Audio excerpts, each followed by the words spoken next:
Bien, muy buenos días para todos. Bienvenidos a un nuevo espacio auspiciado por la Cámara de Comercio Colombo-Americana. El día de hoy tenemos a nuestro aliado Millán Ayala, en el cual estaremos hablando de las sanciones comerciales a Rusia, alcances, efectos y desafíos. Como bien todos saben, pues estamos en una coyuntura mundial, una guerra que tal vez no veíamos desde la Segunda Guerra Mundial, algunos conflictos sí en el mundo, pero de pronto no tan involucrada Europa. Vemos o habíamos visto Ucrania como un país lejano y ahora vemos que en el argor geopolítico en el que nos movemos, cualquier guerra, por más lejana que sea, puede afectarnos de alguna u otra manera. El día de hoy pues estaremos hablando de las sanciones comerciales que tendrá Rusia, los alcances, sobre todo a nuestro país, los efectos y desafíos. Y para ello tenemos a Enrique Millán, cofundador de Millán y Ayala, e igualmente Camilo Ayala, actualmente cofundador. A continuación leeré los perfiles de ambos para darle paso a su presentación. Enrique Millán Mejía es administrador de empresas con MBA en negocios internacionales. Se ha desempeñado como exdirector de la Oficina de Comercio del Gobierno de Colombia en Washington, D.C. Cuenta con más de 20 años de experiencia en el sector gremial colombiano y ha sido miembro de varias juntas directivas. Actualmente es cofundador y asesor senior en Millán y Ayala. Igualmente contamos con Camilo Ayala Patiño. Él es abogado y exdirector y exdiplomático con especialización en Derecho Económico y máster LLM en Estudios Legales Internacionales. Se ha desempeñado como exasesor legal de la Oficina de Comercio del Gobierno de Colombia en Washington, D.C. Cuenta con más de 20 años de experiencia en comercio, inversión extranjera, banca de desarrollo y de gobierno. Por lo tanto, tienen los pergaminos para darnos una gran conferencia el día de hoy. Si cuentan con preguntas, inquietudes, las pueden alojar en el chat para ser resueltas al final de la charla. Por lo tanto, damos paso entonces a Camilo para que inicie su presentación. Nuevamente a todos, gracias por su participación e igualmente Enrique y Camilo por el espacio que nos otorgan. Gracias. Bueno, Ricardo, muchas gracias por esta invitación. Un agradecimiento muy especial a la Cámara de Comercio Colombo-Americana Regional Antioquia y Caldas por abrirnos este espacio. Creemos que es un espacio muy importante en la medida que pretende transmitir cierta información que es vital en el contexto internacional actual. El tema de las sanciones que está imponiendo a Estados Unidos, pues más allá de ser un tema casual, como en principio se podría pensar, tiene una relevancia muy grande dada la forma como está siendo planteada desde los Estados Unidos y desde otros países del mundo. Nosotros no pretendemos con esta charla dar un alcance pleno a todos los asuntos, ni tratar, ni discutir, ni debatir todos los asuntos que implican estas sanciones, sino más bien dar un panorama general para que se entienda, para que se comprenda el alcance y los efectos de lo que se está ocurriendo. Por supuesto, para quien tenga algún interés en ir más adelante, pues podremos hacer un desarrollo posterior. Ya yendo al tema, quiero mencionar varias cosas. Perdón un segundo. Lo primero es hablar un poco sobre los temas que vamos a tratar.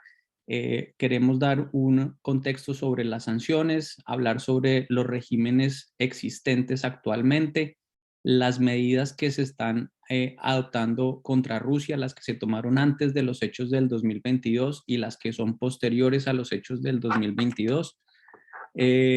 Los efectos esperados, lo que busca Estados Unidos con estos regímenes que está disponiendo, las medidas de respuesta que se esperan por parte de Rusia, los efectos que estas sanciones pueden traer para el mundo y para Colombia, y al menos un marco teórico de las oportunidades que de aquí se podrían derivar.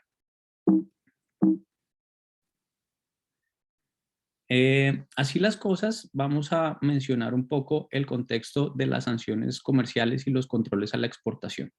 Desde la Segunda Guerra Mundial, Estados Unidos ha hecho uso de su poder económico para imponer sanciones a países que por por una u otra razón disten de sus intereses estratégicos. La violación de derechos humanos, el terrorismo de Estado, la financiación de grupos terroristas, la promoción de ideologías opuestas a la libertad son, entre otras, fundamentos que justifican la toma de estas medidas. Es importante en este contexto hablar de dos términos que nos permiten entender un poco mejor el tema. El primero es el término de sanciones. Se refiere específicamente a los efectos aplicables a las personas sujetas a la jurisdicción de Estados Unidos o de terceros países que realicen operaciones con personas incluidas en listas como la SDN del Departamento del Tesoro o el Entity List del Departamento de Comercio. Algo muy diferente son los controles a la exportación, que se refiere más específicamente a los efectos aplicables a las exportaciones de productos no licenciados en sectores prohibidos.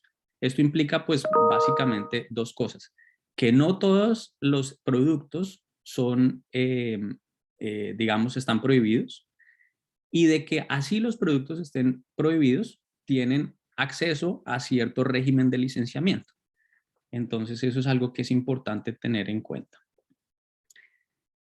Adicionalmente, es muy importante determinar o hablar sobre el término sanciones primarias y sobre el término sanciones secundarias. Ambos términos se refieren fundamentalmente a quién se aplica la regulación. En sanciones primarias, la regulación se aplica a cualquier transacción que tenga un nexo con la jurisdicción de los Estados Unidos. Esto, que en principio sería algo restrictivo, es más amplio de lo que uno se imagina, porque la misma legislación ha establecido la definición de quiénes son las personas sujetas a la jurisdicción de Estados Unidos y lo ha hecho de manera amplia. Por eso, el régimen sancionatorio se aplica a los ciudadanos estadounidenses y residentes permanentes ubicados en cualquier parte del mundo, a personas de cualquier nacionalidad que se encuentren físicamente en los Estados Unidos, a entidades que estén organizadas en los Estados Unidos, a entidades constituidas en los Estados Unidos, incluyendo sucursales de sociedades extranjeras, y a todas las transacciones que se procesen a través del sistema financiero de los Estados Unidos y cualquier transacción en dólares estadounidenses. Esto hace, por supuesto, que el espectro de los nacionales estadounidenses para estos efectos sea más amplio de lo que cualquier persona se podría imaginar. Las infracciones por sanciones primarias pueden resultar en multas de hasta $1 millón por infracción y en sentencias de prisión de hasta 20 años. Luego hay que hablar sobre el término sanciones secundarias, que se refiere más específicamente al hecho de evitar que terceros comercien con países que estén sujetos a sanciones. O sea, es la posibilidad de que terceros de países, de terceros que no tienen su sede o no son ciudadanos de los Estados Unidos, enfrenten sanciones por hacer negocios con personas de países sancionados. Esta situación generalmente se refleja en la prohibición de hacer negocios a través de los Estados Unidos o en restricciones al acceso del sistema financiero. Es un poco correlativo con el concepto que ya mencioné de sanciones primarias.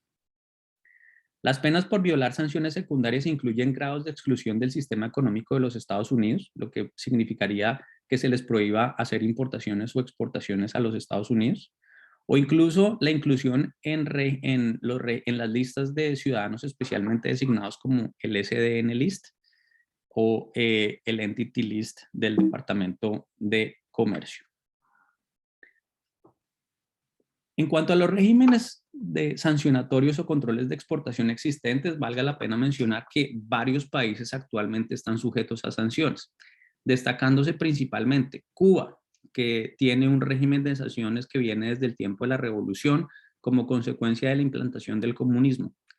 Rusia y Bielorrusia, que tienen un régimen desde el 2014, Rusia por el atentado que hizo al territorio ucraniano y Bielorrusia por un problema de Estado un golpe de Estado ocurrido en su territorio.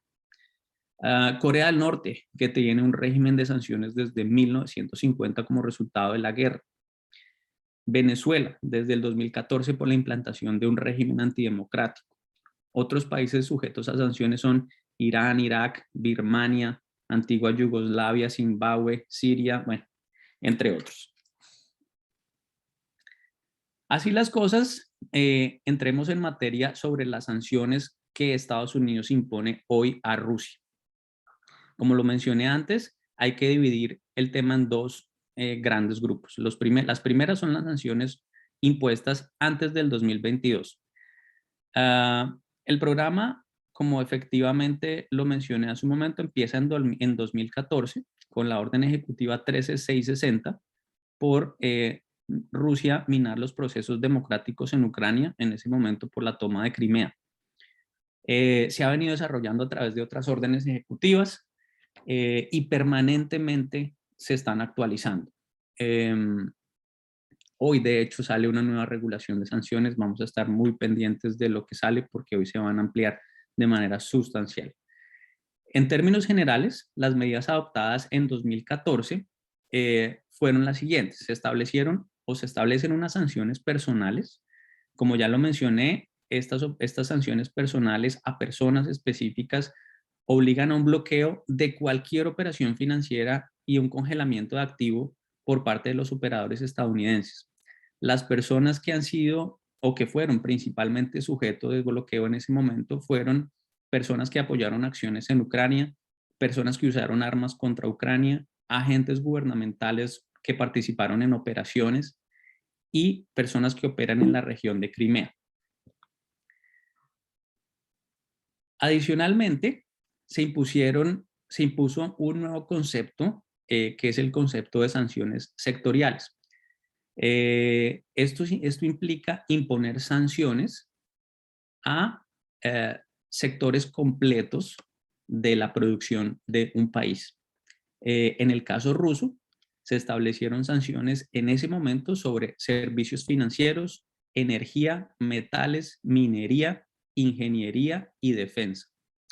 La semana pasada se incluyeron unos nuevos sectores que son aeronáutica, marina y electrónica.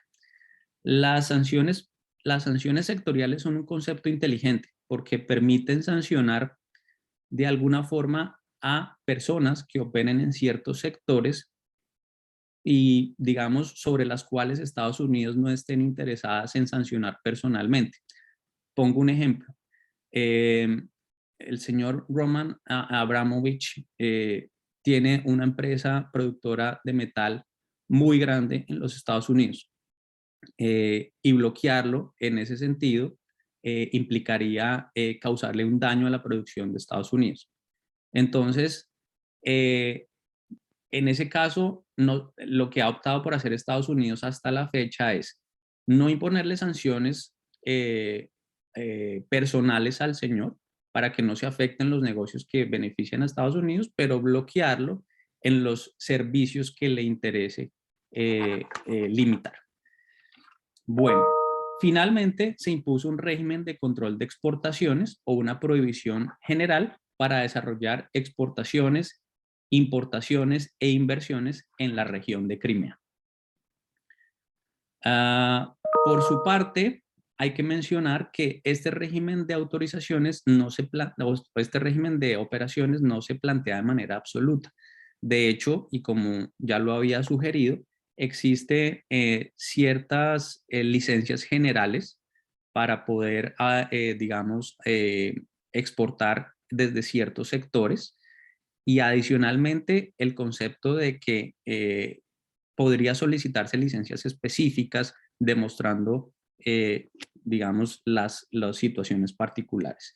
Hoy existen excepciones generales para bienes agroindustriales, medicinas, dispositivos médicos y partes de repuesto, específicamente repuestos de aviones. Personas no comerciales que realicen operaciones en la región de Crimea, algunas operaciones financieras, operaciones de telecomunicaciones, software destinado a personas específicas en la región y otras sobre la base del análisis caso por caso. Ahora bien, Lo ocurrido en febrero del 2022, de por sí desafortunado, implicó una ampliación en todo este régimen sancionatorio que venía funcionando desde el 2014. Muchas entidades de los Estados Unidos han venido tomando medidas con el objeto de, digamos, achicar el espectro de acción ruso. Digamos, yo voy a tratar como de explicarlas un poco de manera cronológica para que haga un poco de sentido y para que miremos hacia dónde va. Lo primero que ocurrió fue que el Departamento de Comercio agudizó el régimen de control de exportaciones. Entonces, se establecieron provisiones generales de exportación en artículos sensibles para las industrias de defensa, aeroespacial y marítima rusa, incluidos semiconductores, computadoras, telecomunicaciones, equipos de seguridad de la información, láseres y sensores. Artículos sensibles que respaldan las industrias de defensa, aeroespacial y marítima de Bielorrusia. Industrias de exploración y extracción de petróleo y gas en aguas profundas y en una amplia variedad de artículos necesarios para la refinación de petróleo. Por su parte, se incluyó una gran cantidad de nombres rusos y bielorrusos a la lista de personas del Departamento de Comercio. Luego vino una orden ejecutiva muy importante por parte del presidente de los Estados Unidos, la orden ejecutiva del 11 de marzo del 2022. Allí también se establecieron unas limitaciones económicas bastante relevantes.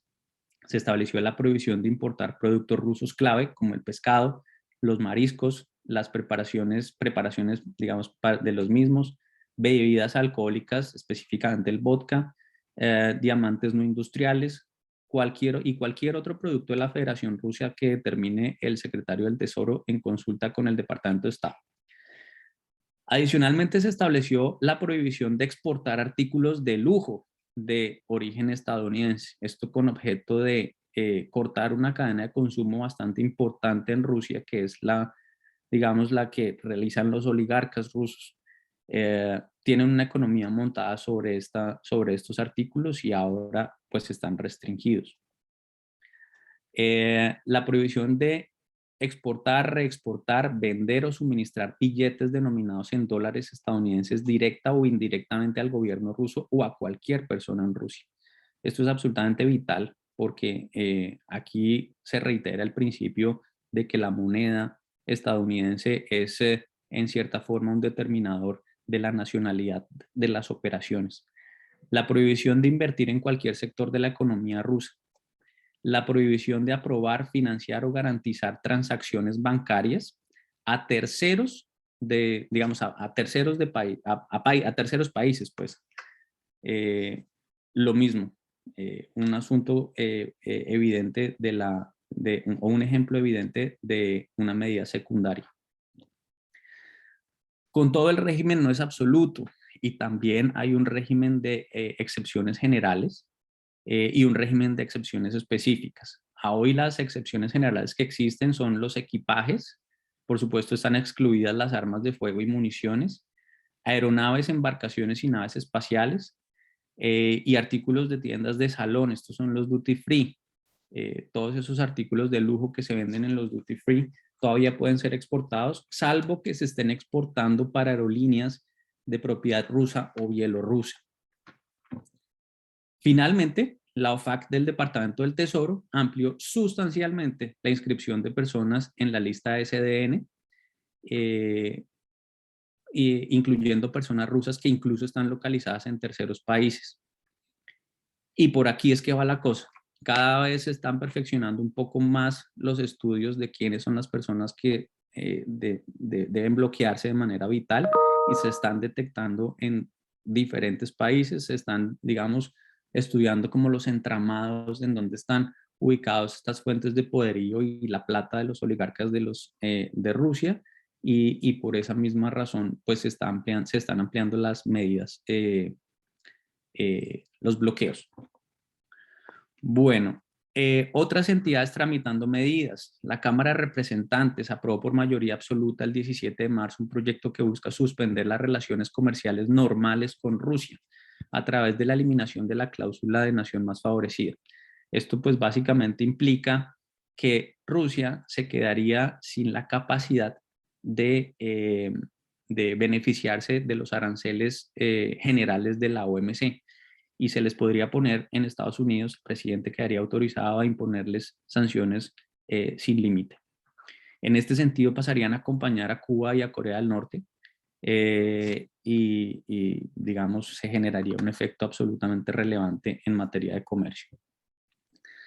Así las cosas, vale la pena, después de todo esto que les he mencionado, como les mencioné a modo general, hacerse las siguientes preguntas. ¿Soy una persona que haga negocios con personas incluidas en las listas de los Estados Unidos? Si la respuesta es no, si la respuesta es sí, pues digamos que ya hay un curso de acción relevante, y es tratar de normalizar esta situación. Si la respuesta es no, la pregunta es, ¿hago negocios con sectores controlados?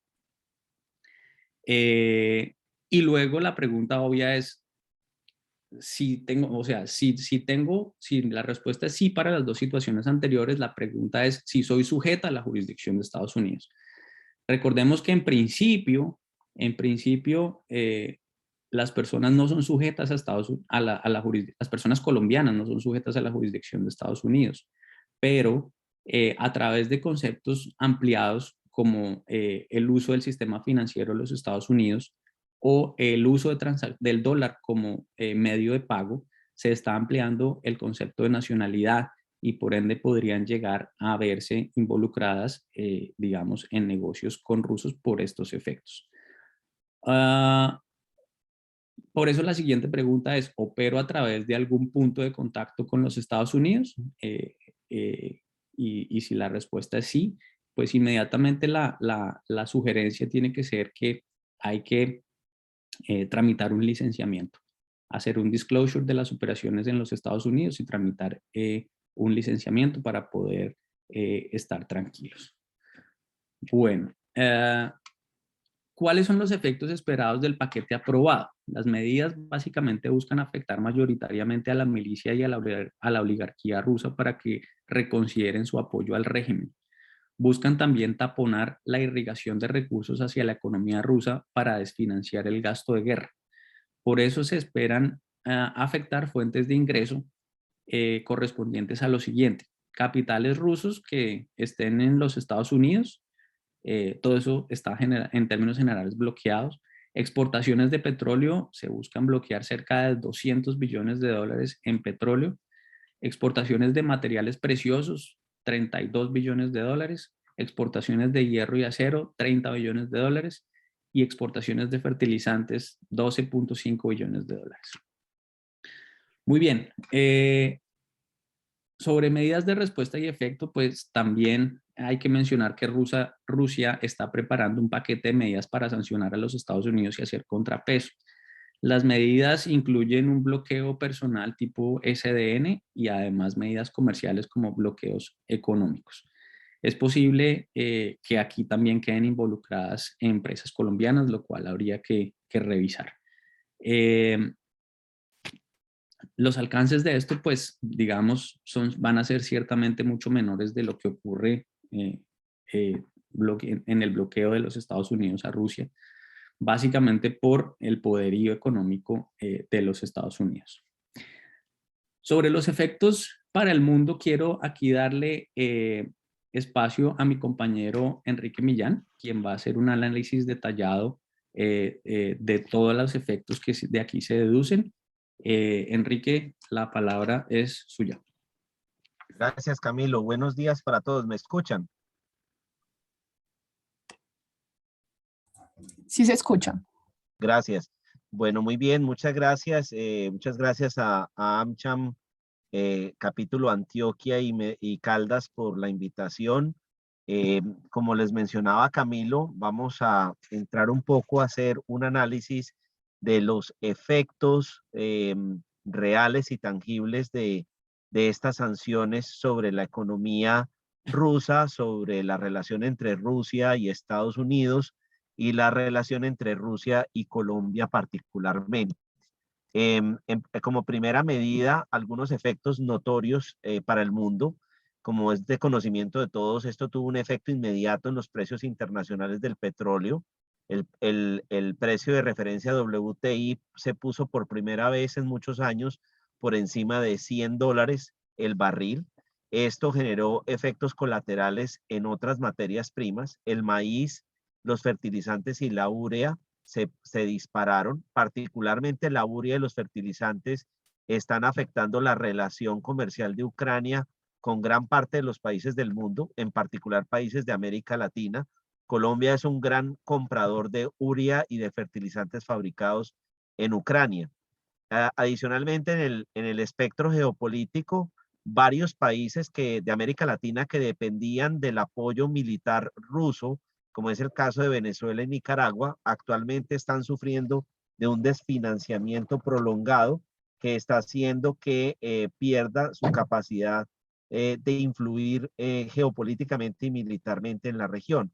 Pero también la presencia rusa, se ha visto en el entorno tradicional de la inversión extranjera. El gobierno ruso y los oligarcas que acompañan el régimen actualmente vienen haciendo inversiones en países como Brasil y Argentina, en sectores como la agroindustria, en el desarrollo de trenes, en el desarrollo de puertos marítimos, entre otros. Gran parte de esos proyectos, por no decir que todos, están totalmente parados por falta de presencia de capital ruso en las operaciones. Miremos un poco cuál es el panorama de las relaciones comerciales de Rusia con el mundo. Rusia es el mayor exportador, uno de los mayores exportadores de petróleo a nivel mundial, y estas exportaciones están tasadas en 123.000 millones de dólares, de acuerdo a datos del Foro Económico Mundial. Adicional a petróleo, Rusia está en capacidad de exportar derivados de petróleo como la gasolina y el diésel con 66.000 millones de dólares, y gas con 26.000 millones de dólares, y carbón con 17.600 millones de dólares. Estos efectos en sanciones a estas exportaciones particularmente crean conflictos en la relación comercial entre Rusia y la Unión Europea. Rusia es adicionalmente uno de los mayores exportadores de trigo del mundo, con ventas superiores a los 8.140 millones de dólares, y gran exportador de barras de acero semiacabado y otros artículos usados para la fabricación de productos de acero.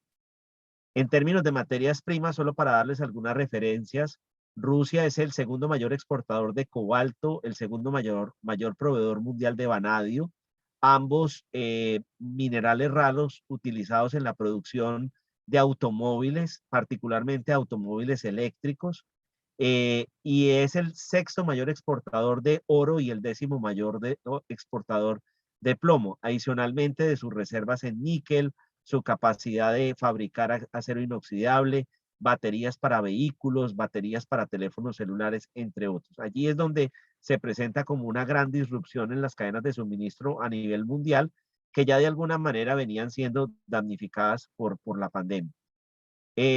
China es el principal destino de las exportaciones de Rusia, con el 14.9% del total de las exportaciones, seguido de Holanda, particularmente con exportaciones de petróleo y gas.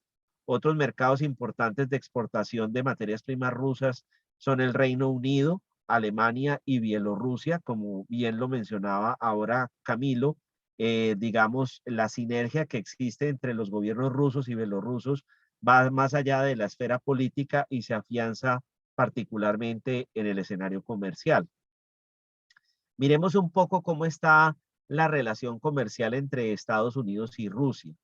Para el año 2019, de acuerdo a cifras del Departamento de Comercio de los Estados Unidos, la balanza comercial de exportaciones de bienes y servicios e importación de bienes y servicios entre Estados Unidos y Rusia era de 34.9 billones de dólares, de los cuales 10.9 billones de dólares son exportaciones americanas a Rusia y 24 billones de dólares importaciones.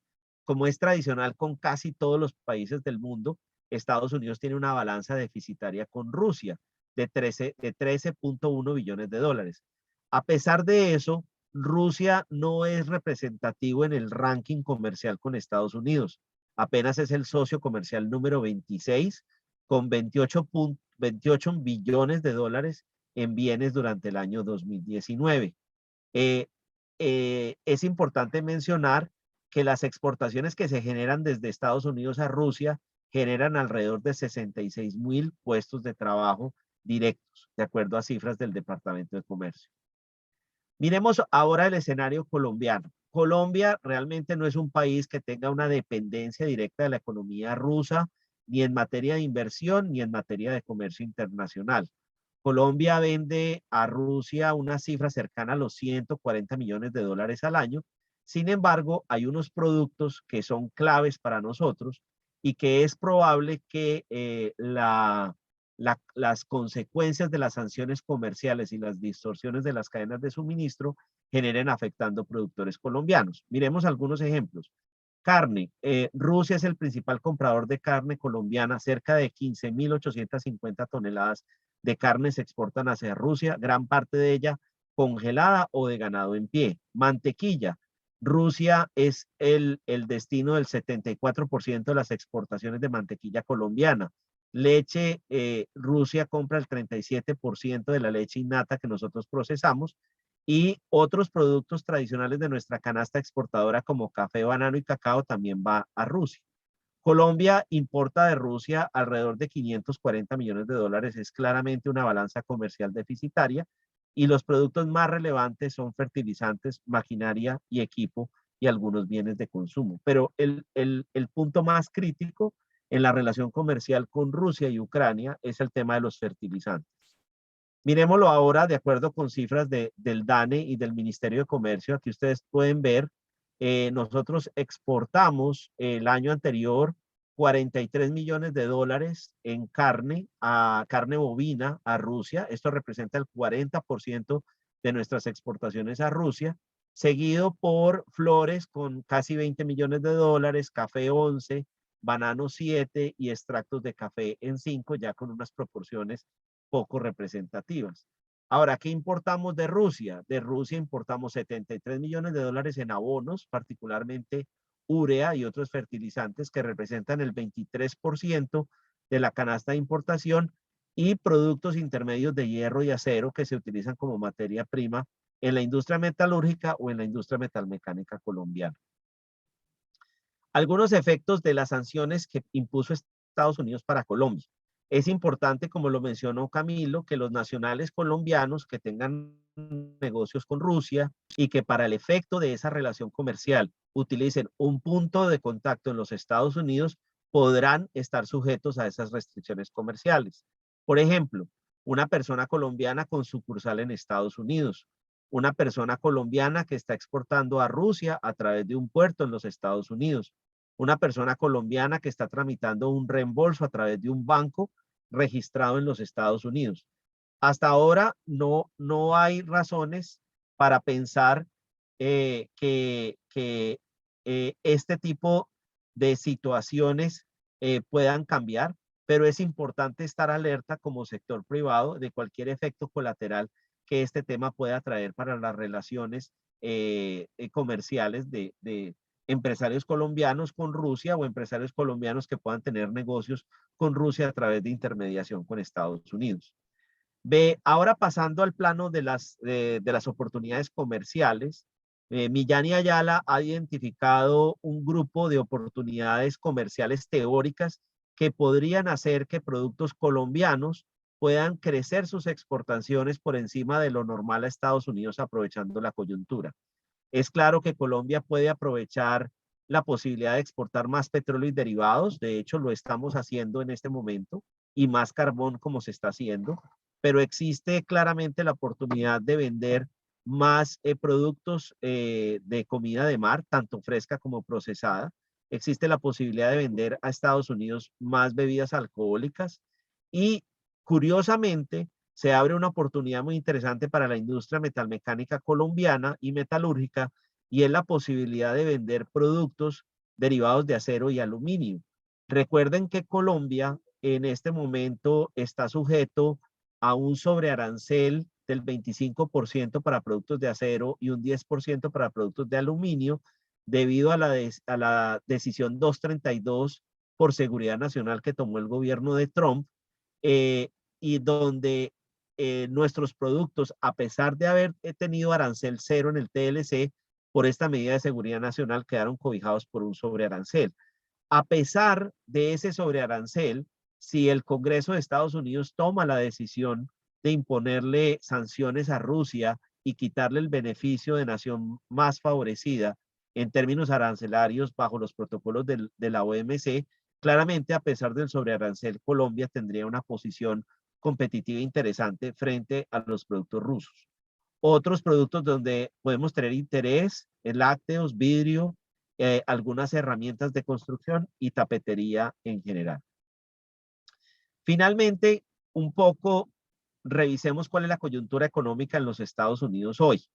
En este momento, Estados Unidos goza de buena salud económica. Las medidas que ha adoptado el gobierno de Biden y el Congreso para incentivar la recuperación de la economía producto de la pandemia hasta ahora han tenido un efecto positivo. A pesar de lo anterior, es importante mencionar que aunque Estados Unidos no tiene ningún tipo de dependencia de productos rusos, el petróleo ha generado una sensación de inseguridad en la ciudadanía en general debido al crecimiento de los precios de la gasolina.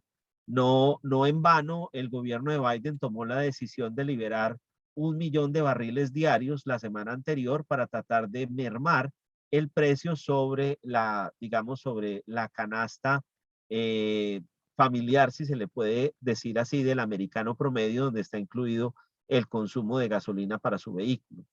Hay algunos asuntos que, sin embargo, preocupan en la esfera económica. Estados Unidos, por primera vez en muchos años, está alcanzando inflación cercana al 7 promedio mensual. Las cadenas de suministro definitivamente están en un proceso de ralentización. En la gran mayoría de tiendas y cadenas de almacenes se encuentra escasez de muchos productos. Esto ocasionado por el COVID y ocasionado también como respuesta a las medidas que tomó la administración Trump sobre China. Por ejemplo, en textiles y confecciones se importaba de China no solamente producto terminado, sino materia prima, por ejemplo, algodón. Hoy en día no es factible importar algodón de China por temas relacionados con trabajo infantil que viene siendo sancionado por el Departamento de Trabajo de Estados Unidos. Y no se puede perder de vista que en noviembre de este año se renuevan 2/3 partes del Congreso de Estados Unidos. El Partido Republicano tiene una apuesta muy importante por recuperar el control en el Senado y por tratar de que en la Cámara de Representantes el Partido Demócrata, aunque probablemente va a tener la mayoría, no va a tener una mayoría calificada. Pues todos estos escenarios enrarecen un poco la estabilidad económica y el porvenir.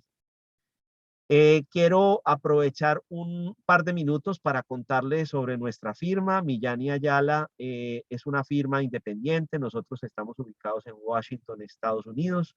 Nosotros tenemos un foco de especialización en asesoramiento estratégico para compañías que comercian, invierten entre los Estados Unidos y América Latina. Nosotros trabajamos de la mano con gobiernos, gremios y empresas de la región, y nuestra principal misión es fomentar el tema de la relación comercial y los movimientos de inversión extranjera.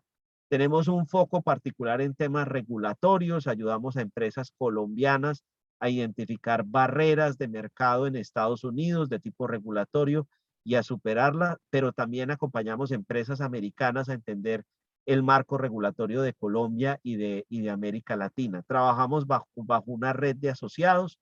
Tenemos asociados en diferentes disciplinas, entre las que se incluyen propiedad intelectual, temas laborales, temas ambientales, temas tributarios, lobby político, temas comunicacionales, entre otros. Bien, con esto termino, no sin antes agradeciéndole a AmCham por el espacio, y quedamos atentos, Ricardo y Juan, si hay preguntas de parte del público. Muchas gracias. Perfecto, Enrique y Camilo, muchísimas gracias por tan excelente presentación. Ahí vimos pues un panorama en rasgos generales de lo que sucede y las consecuencias que podría tener a nivel global, pero también para nuestros países.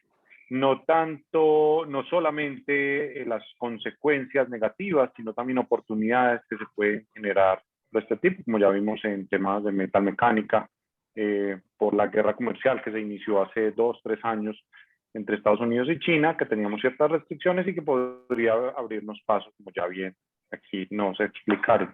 No sé si cuentan con alguna pregunta, podrían realizarla en el chat o podrían abrir su micrófono en caso tal de que quieran hacerlo. Esperemos entonces unos segunditos a ver si alguien se anima a participar.